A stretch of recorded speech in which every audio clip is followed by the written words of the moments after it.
you're just tuning in, this is episode 200. 200 Mondays in a row without missing a Monday.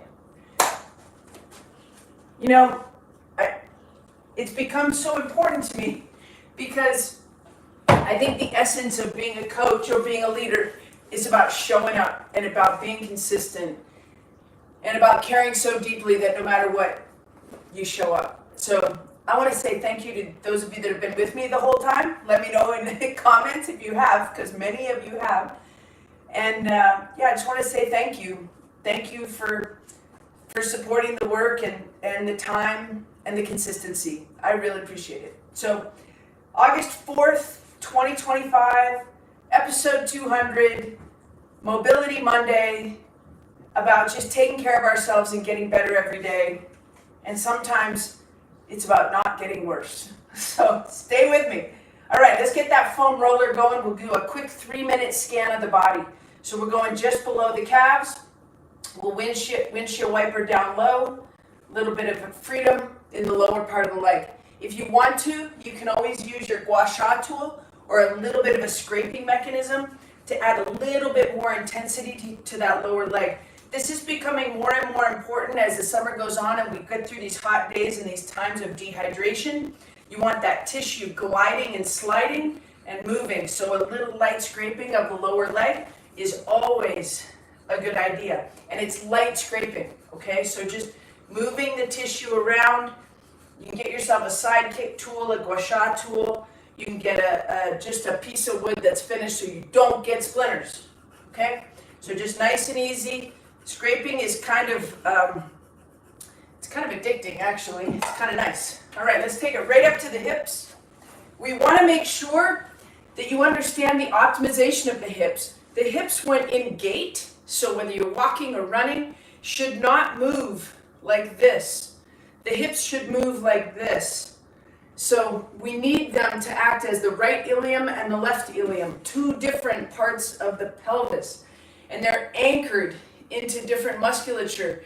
And they're supported and stabilized by different musculature. So you have to have the kind of programming that's going to allow your pelvis to move this way. So Mobility Monday, we always want to establish internal rotation of the hip because gravity is pulling you into external rotation of the hip. Actually played golf with a guy yesterday. He stood over the ball with his hips so externally rotated that I was wondering why he could even hit it 100 yards. And I mentioned to his wife, we need to fix that for him or to give him some support to be able to get his hips into neutral or even maybe even into more internal rotation. I can't name a sport where that isn't important. So whether it's golf, tennis, hockey, running, cycling, internal rotation of the hips, massively important. So we're going to release the external rotators. That's what the goal is here with the foam roller. It works for most people to add that little bit of pressure onto the tissue. It squishes the tissue and it makes the tissue act a little bit spongier to bring in fluid, different fluid that functions throughout the body as we move it, whether it's blood flow, synovial fluid, water, all of it. We want movement in tissue so that we can get movement in the structure. Okay. Spend a little time on the upper back, support the head, little bit of extension, one more, extension, and then we're going to toggle and side bend. Different parts of the spine should move, different parts of the spine, it all can move, but some of it's designed to really move, be mobile. That's throughout the thoracic spine. So let's grab the foam roller. You can be standing or you can be in full kneeling position. We're just going to take that foam roller and just head wrap 5 times. 2, and we want to turn. See how I'm showing you my back there. It's not just the shoulders taking it over. Show me your back. 3, 4, and 5, and then we'll go the other way. 1, 2, 3, 4, good, and 5. We'll take that right to quadruped. That's hands and knees. On the hands and knees, first thing, the knees are going to be parallel. Arms are parallel. We're just going to shift from the right side, so the right arm and the right knee take on more load. Left side, left knee, left hip take on more load.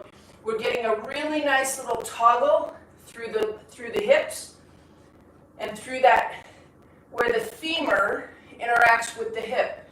So right here, as we shift to the left, we're loading that left side in a very safe way. And then we shift to the right. And you might even start noticing that one side is a little tighter than the other. Traditionally, if you've been with me, you know that I'm a little tighter on the left side. So when I shift to the left, I can actually feel glute med, maybe even a little piriformis. I don't think it goes that deep for me right now, but I can definitely feel tension in that glute med. So shifting is important. So you want to stand in your stack. So your stack is ears over shoulders, shoulders over hips, hips over ankles and knees. And from right there, you should be able to push your hips one way and then the other. So there's a standing shift. We just went from a quadruped shift to a standing shift. All the weight is on the left side, loading that muscle that runs right posterior to the hip bone, that TFL. And we're just doing a nice easy shift. And there's a weight shift, right leg, left leg, and push that hip. Good and good. So when we load the tissue, we get a little bit of that elastic response. All right, let's take a wider stance, heels outside of toes. We're just going to work the hinge. We've always got to start with this because you don't just wake up with a great hinge. So right there, push the hips back, load the hamstrings, high hamstrings, medial hamstrings, like way up in there. Just push your hips back, hands to the front. 2, keep those toes on the ground. 3, 4, good, 1 more, and 5, and good. A big part of the lateral shifting and the lateral line, not just the TFL and the IT band. Down low, we've got the peroneals, also known as the fibularis muscle group. We're going to go through that whole side, but it also includes the lat. So let's take a big lateral shift, shifting to the right, and then come right back out of it. We'll go 5 of those. 2, and you want your head, let's put your ear to the ground a little bit. 3, 4, load into that right side, and 5. Same thing, other side. Hips shift, load that right leg, big reach up with the arm. And when that arm goes up, when the lat starts to tug on the low back and through the pelvis, you're going to start to recognize how tight lats can really impact lower body function. And if you're impacting it in a negative way by limiting motion, then it's something you really want to empower yourself to be able to fix. Okay, single leg stance. We're going to go with single leg stance. You don't need your foam roller. Single leg stance. We're putting all the responsibility now. We've mobilized laterally.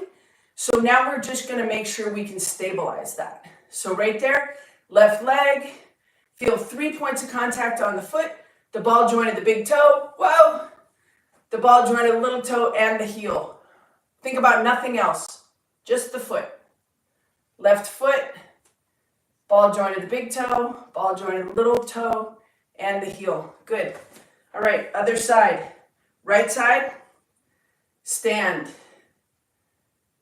So we're mobilizing a little bit and then we're asking the body to make sense of it all and stabilize. Single leg stance. Start to pull the ribs off the hips. Get taller. Good. All right, let's expand that lateral movement. So now we're going to go here. And we're going to load that right hip and lengthen that left adductor. It is a lateral stabilizer. So right here, we're just going to go 5, 2, land, 3. These are the things that you can do all day. 4, you don't have to put on an episode of Mobility Monday to mobilize. You want to be the mobilizer in your community all throughout the day. Do these movements. 2. Maintain your motion. 3, 4, one more. It shouldn't be so complicated that you don't learn these things. All right, we're going to do a step to the back, a transverse step, and load that hip rotator in a different way. So we're starting to open the hip. We get a little bit of tension in the inner thigh. 3, feet are perpendicular when they land. 4, and 5, same thing other side. Perpendicular feet when they land. 1, 2, 3, 4, good. One more. And 5. Good. Let's take it back down to the ground. Quadruped. From here, so quadruped, hands and knees. Right there, we're going to take the right arm, reach way underneath. Look at that hand. Come right back to your quadruped. Other side. Come right back to your quadruped. Now, your lats anchor into your low back and into your lumbar spine. That is why when you go there, you feel a little bit of tension. We want to feel that, and I want you to breathe into it. What I mean by that is when you reach, you feel a little bit of tension in your low back. I want you to take a big inhalation and expand your rib cage 360 degrees. Okay? So here we go. Nice, even posture. Reach under. You get a little bit of tension in the low back. Right here, we're going to go 3 big breaths.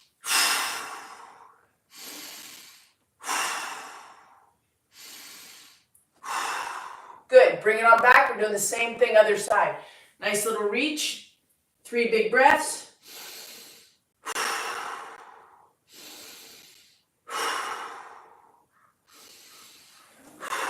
And good. Let's bring it back up to standing. So you learn to get up and off the ground as well. That should be a very easy, graceful movement to get off the ground. Okay, heels outside of toes. One more time. This time we're going to rotate through the upper back as we touch the ground and hinge all at the same time. So hinge back and then reach to the ground. Come back up. That's it. That should be relatively easy for you. Push the hips back. We load back into that little bit of internal rotation. When we reach with the right hand, we're internally rotating on the left hip. Turn and reach. Turn and reach. Let's do that a little bit slower, okay? Hinge. Turn to the right with the left hip going to the midline. Hinge more, reach with the left hand. Hinge, reach with the right hip. Hinge a little more, reach with the right hand. Hinge, left, little extra rotation, little extra hinge. Oops. Hinge, rotate, reach. And that's how you start figuring out there's tightness in the lateral hamstrings and in the attachment of the glute as it starts to engage with the IT band. So again, we go back to shifting. Come with me, we've got a relatively narrow stance. Shift to the left, shoulder dip to the right. Shift to the right, shoulder dips to the left. Start to push into those hips a little bit deeper now. Good and good. Adding the upper body, we're going to load to the right. Reach with the left. Look up and come back. So we're going to load to the right, reach with the left, look at the hand, come back. There's 2. We got 3 more. 3, 4, one more. And 5. Same thing other side. 1, 2, 3, 4, one more. and 5. All right, let's take it back to the ground. There's a reason, I think that dead bugs and bird dogs are probably the two things that most of the athletes or clients show up with after going to a physical therapist. The reason that is, I think for a lot of reasons, and I respect physical therapists so much. When physical therapists prescribe a bird dog, it's because they want the client to find neutral pelvis. So as we lay down, you may need to engage pubic bone to belly button to flatten your back.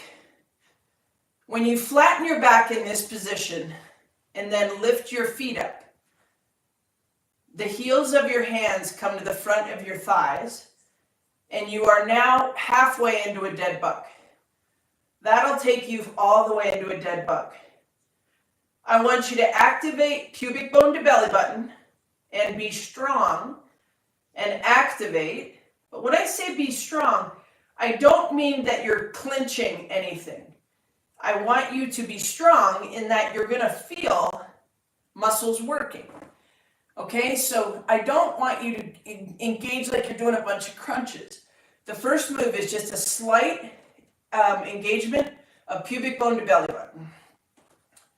Lift the feet, double check that your heels of your hands, when your arms are straight, can touch the front of the thighs.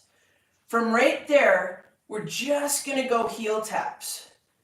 As you do your heel taps, guys, you have to be able to maintain neutral. So this is the first step of a bird dog, and it seems simple, but the tighter you get on the front side of your body, the less functional this exercise becomes. So it's such a good check-in. So let's check it one more time, okay? We're going to go 5 each side. Pull your toes towards your shins, heels of your hands. You've got a light engagement of the lower abdomen. Touch your right heel to the ground, but do not lose touch with your low back to the ground. You want to control the position of the pelvis.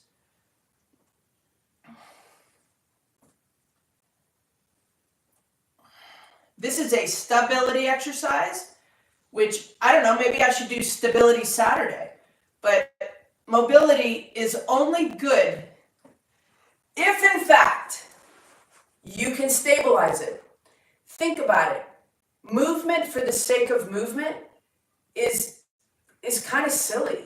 Movement for performance, movement to enhance life, movement to enhance relationships, movement for everything. But you have to have musculature to support it and stabilize the joint position, and what you're trying to accomplish. So all those things are part of the equation. I just want to share with you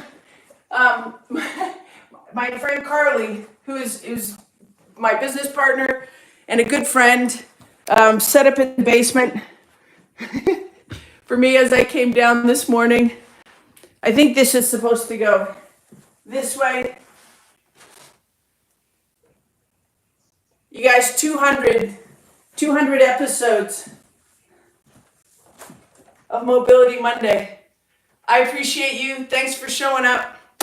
I'll see you next week for 201.